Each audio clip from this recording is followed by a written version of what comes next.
ശരി, Shri P R Sivasankar, ഇവിടെ രാജീവ് ചന്ദ്രശേഖർ അങ്ങനെ പറയുമ്പോൾ അത് രാഷ്ട്രീയ ദുഷ്ടലാക്കുന്നത് തന്നെയാണ് പറയുന്നത്. എന്ന് പറഞ്ഞാൽ ശബരിമല സ്വർണ്ണക്കൊള്ള മറയ്ക്കാനുള്ള CPM-ന്റെ രാഷ്ട്രീയ ബുദ്ധി എന്ന് പറയുന്നതിലൊരു പ്രശ്നമില്ലേ? അതിൽ രാഹുലിനോടുള്ള നിങ്ങളുടെ BJP-യുടെ ഒരു നിലപാട് മയപ്പെടുത്തലുണ്ടോ ശ്രീ പി ആർ? ഒട്ടുമില്ല. സത്യത്തിൽ നിലപാട് കൂടുതൽ കടുപ്പിക്കുകയാണ്. ഇതിൻ്റെ ഒരു 3 വശങ്ങൾ നമുക്ക് ചിന്തിക്കേണ്ടി വരും. എനിക്ക് ആദ്യം ഈ സമയം തന്നാൽ പിന്നെ തന്നില്ലെങ്കിലും കുഴപ്പമില്ല. I just wanted to explain this.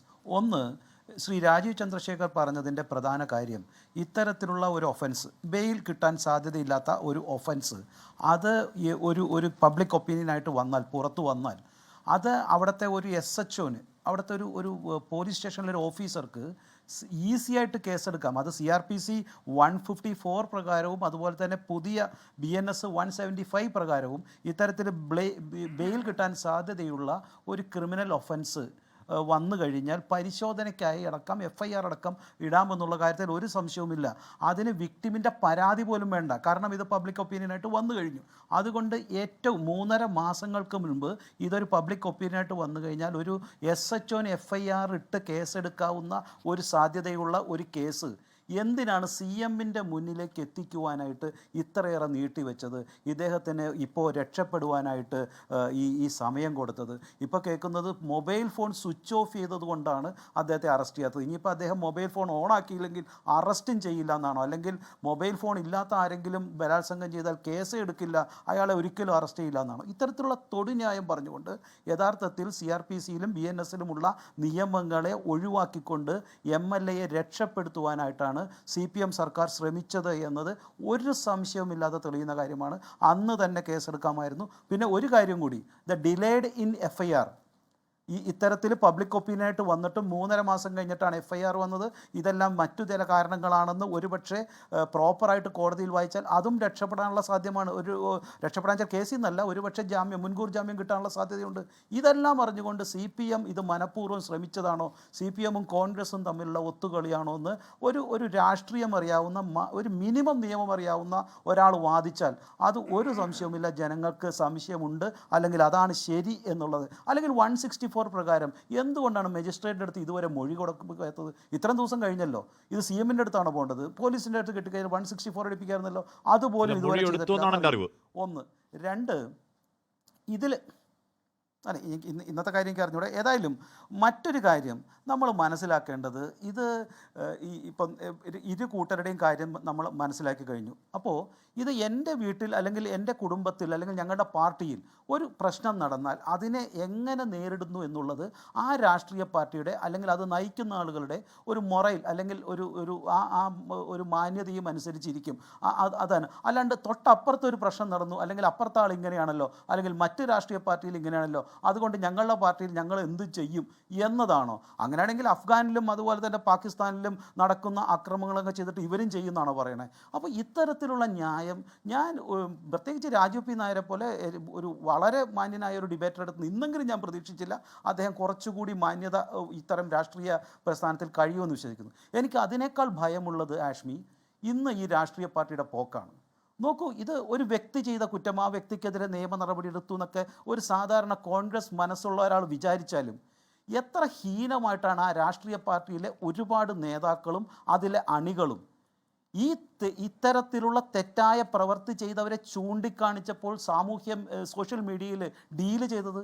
എത്രയേറെ അറ്റാക്കായിരുന്നു. സംസ്ഥാനത്തെ പ്രതിപക്ഷ നേതാവിന് തന്നെ പറഞ്ഞില്ലേ, എന്നെ നായ്ക്കൂട്ടം പോലെ ചിലർ വന്ന് ആക്രമിക്കുന്നു. അതുപോലെ തന്നെ സ്ത്രീകൾ, ഉമാ തോമസ് അടക്കമുള്ള ആളുകൾ എത്ര വേദനയോടെയാണ് അവർ രഹസ്യമായിട്ട് പറഞ്ഞ പല ചാനൽ മാധ്യമ പ്രവർത്തകരോടും പറഞ്ഞ കാര്യങ്ങളൊക്കെ ഞങ്ങൾക്ക് നന്നായിട്ടറിയാം. എത്രയേറെ ശക്തിയായിട്ടാണ് ഒരു നായ്ക്കൂട്ടങ്ങളെ പോലെ, ഒരു തെരുവ് നായകളെ പോലെ ഇവരെ കടിച്ചു കീടിയത് ഈ നേതാക്കളെ. അപ്പോൾ ഇത്തരത്തിലുള്ള ആളുകളെ അല്ലെങ്കിൽ ഈ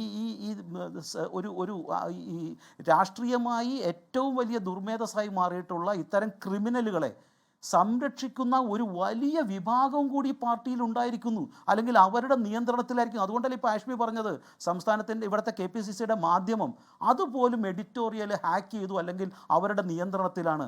അപ്പോൾ പത്രമാധ്യമങ്ങൾ ഹാക്ക് ചെയ്തിരിക്കുന്നു, യുവ നേതാക്കളെ മുഴുവൻ കൺട്രോൾ ചെയ്യുന്നു. ഈ പാർട്ടി തന്നെ ഒരു ഗൂഢസംഘത്തിൻ്റെ, ഒരു മാഫിയയുടെ ഭാഗമായിരിക്കുന്നു. അതുകൊണ്ടാണ് ഞാൻ കൂടുതൽ ഭയക്കുന്നത്, ഈ പൊളിറ്റിക്കൽ പാർട്ടി തന്നെ ഒരു രാഷ്ട്രീയ അശ്ലീലമായി മാറിയിരിക്കുന്നു. നിയന്ത്രിക്കാൻ പറ്റുന്നില്ല.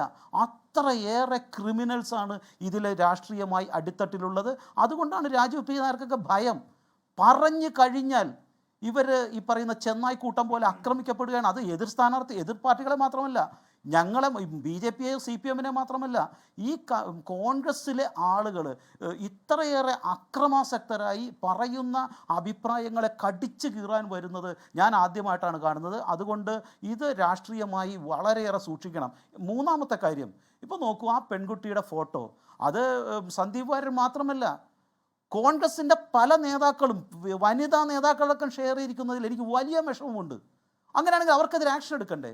എത്ര ഹീനമായ ഭാഷയിലാണ്, എത്രയേറെ ഫേസ്ബുക്കുകളിലാണ് ആ കുട്ടിയുടെ കല്യാണ ഫോട്ടോയൊക്കെ ഇടയ്ക്ക് വന്നിരുന്നത്. വിഷമമുണ്ട്.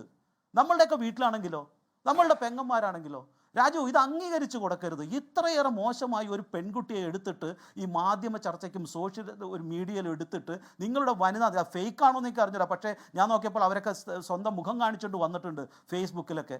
വളരെ മ്ലേച്ഛമായി ഈ പെൺകുട്ടിയെ ഇത്രയേറെ അപമാനിക്കുവാനായിട്ട് ആ കുട്ടി എന്ത് തെറ്റാണ് ചെയ്തത് എനിക്ക് മനസ്സിലാവുന്നില്ല. നിങ്ങളൊക്കെ കാണിക്കും, നമ്മളൊക്കെ ഈ ആധുനിക യുഗത്തിൽ ഈ 21-ാം നൂറ്റാണ്ട് ജീവിക്കുമ്പോൾ ഒരു പെൺകുട്ടി കരഞ്ഞു പറഞ്ഞ ആ വോയിസ് കേട്ടാൽ ആരായാലും ആ പെൺകുട്ടിയോടൊപ്പം നിൽക്കും.